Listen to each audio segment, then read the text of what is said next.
আমি আজকে একটা গল্প বলবো ইনশাআল্লাহ, ঠিক আছে? আজকে আমি শুধু চুজ করছি একটা গল্প, সেটা হলো নবী মুসা আলাইহিস সালাম এবং খিদর আলাইহিস সালামের গল্পটা। এটা দিয়ে শুরু করছি। কোরআনেও আছে, সূরা কাহফেও আছে এবং সহিহ বুখারীর মধ্যেও আসছে। গল্পটা আমি আগে শর্ট করে বলছি। একদিন নবী মুসা আলাইহিস সালাম, যিনি বনু ইসরাইলের নবী, আপনারা জানেন তিনি অনেক সম্ভ্রান্ত নবী, বনু ইসরাইলের নবী। তিনি বনু ইসরাইলের সামনে ভাষণ দিচ্ছিলেন,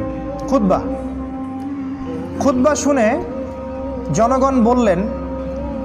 জনগণের মধ্যে একজন বললেন যে বাহ, আপনি তো খুব চমৎকার খুতবা দিলেন, মনে হচ্ছে আপনি পৃথিবীর সবচেয়ে জ্ঞানী মানুষ।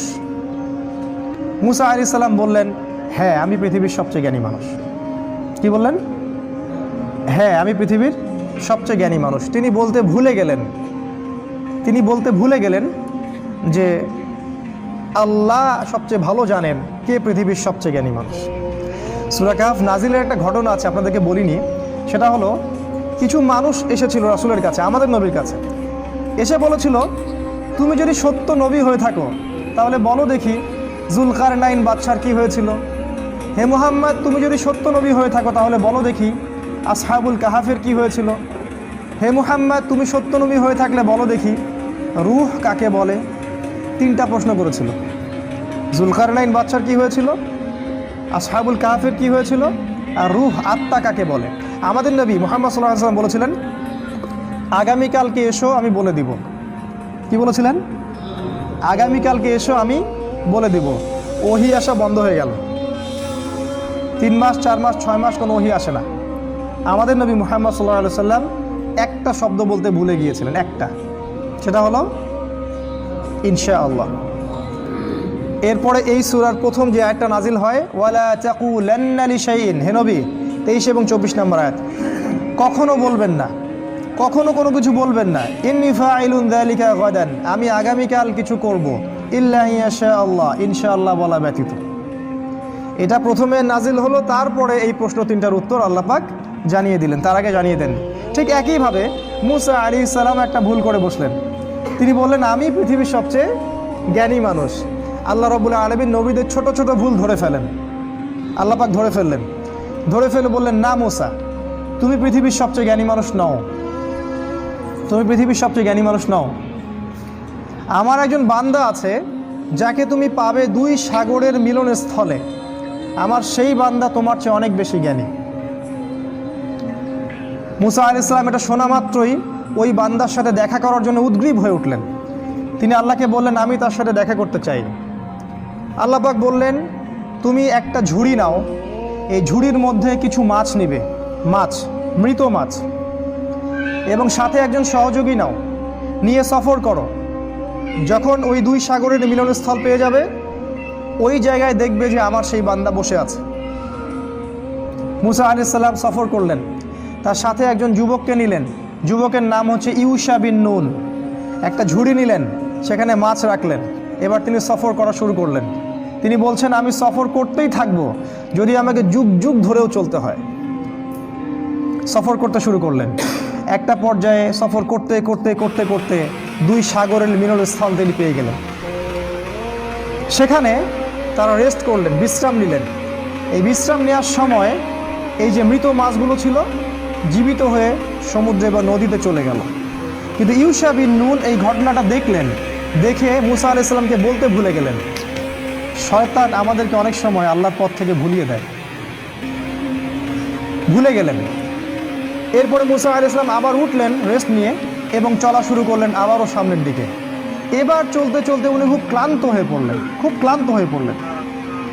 এতক্ষণ পর্যন্ত কিন্তু তিনি ক্লান্ত বোধ করছিলেন না। মাছটা যেই সমুদ্রের নদীতে চলে গেল, এবার তিনি অন্য পথ যাচ্ছেন, ভুল পথে, এবং ক্লান্ত হয়ে যাচ্ছেন। তার মানে জীবনে চলার পথে আপনার পথ যদি ভুল হয়, আপনি খুব সহজে ক্লান্ত হয়ে যাবেন। আর আপনার পথ যদি হয় আল্লাহ এবং তার রাসূলের পথে, আপনি সহজে ক্লান্ত হবেন না। আপনার ভিতরে সবসময় চিরযৌবন কাজ করবে। যাই হোক, তিনি ক্লান্ত হয়ে গেলেন এবং ইউশা বিন নুনকে বললেন, নাস্তা নিয়ে আসো, মাছগুলোকে নিয়ে আসো, আমি খুব ক্ষুধার্ত। তখন ইউশা বিন নুনের খেয়াল হলো যে মাছ তো চলে গেছে নদীতে। তিনি বললেন, মাছ তো চলে গেছে নদীতে, আমি তো আপনাকে বলতে ভুলে গিয়েছিলাম। তখন বললেন মুসা আলাইহিস সালাম, তুমি এটা কি করেছো? ওইটাই তো সেই জায়গা যে জায়গার সন্ধান আমরা করছিলাম।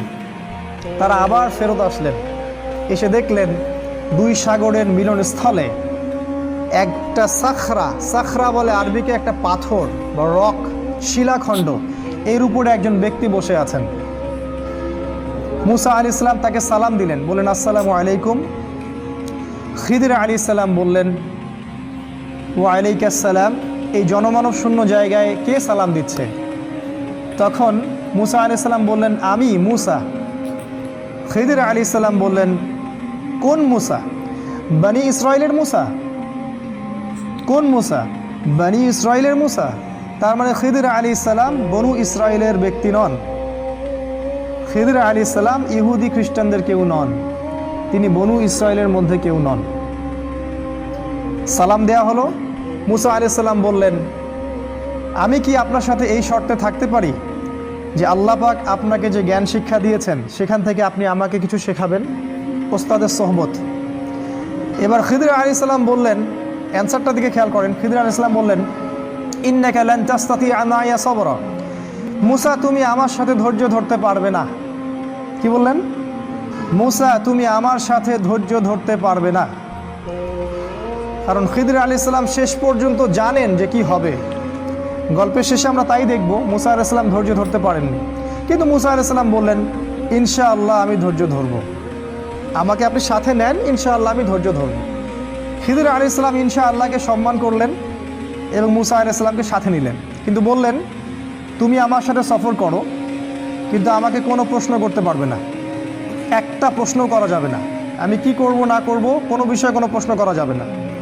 মুসা আলাইহিস সালাম বললেন ঠিক আছে। এবার তারা চলতে শুরু করলেন। এবার ঘটনা শুরু। চলতে চলতে চলতে চলতে একটা নদী আসে। এবার তারা নদী পার হবেন, কিন্তু কোনো টাকা পয়সা সাথে নাই। খিদির আলাইহিস সালামকে ওই মাঝিরা চিনত। সেই মাঝিরা তাকে বলল আপনি নৌকায় ওঠেন, টাকা পয়সা লাগবে না। খিদির আলাইহিস সালাম মুসা আলাইহিস সালামকে নিয়ে নৌকায় উঠলেন। এবার নৌকা চলতে শুরু করলো। নৌকার পাতা টানের উপর একটা পাখি এসে বসলো। এই পাখিটা ওই নদী থেকে একটু পানি খেয়ে চলে গেল। এই দৃশ্যটা দেখে খিদির আলাইহিস সালাম বললেন হে মুসা, এই যে পাখিটা যতটুকু পানি এই নদী থেকে খেয়ে চলে গেল, ওই অতটুকু পানি হচ্ছে তোমার আর আমার জ্ঞান। আর এই যে নদীর যত পানি দেখছো এগুলো হচ্ছে আল্লাহর জ্ঞান। আল্লাহর জ্ঞানের তুলনায় মানুষের জ্ঞান এতটুকু সামান্য, যতটুকু ওই যে পাখিটা যতটুকু পানি খেয়ে গেছে অতটুকু। যাই হোক, নৌকা চলতে থাকলো। এক পর্যায়ে একটা ঘটনা ঘটলো যে খিদির আলাইহিস সালাম একটা কুড়াল নিলেন। কুড়াল নিয়ে নৌকার যে পাতা টান নিচে একটা ফুটা করে দিলেন। এবার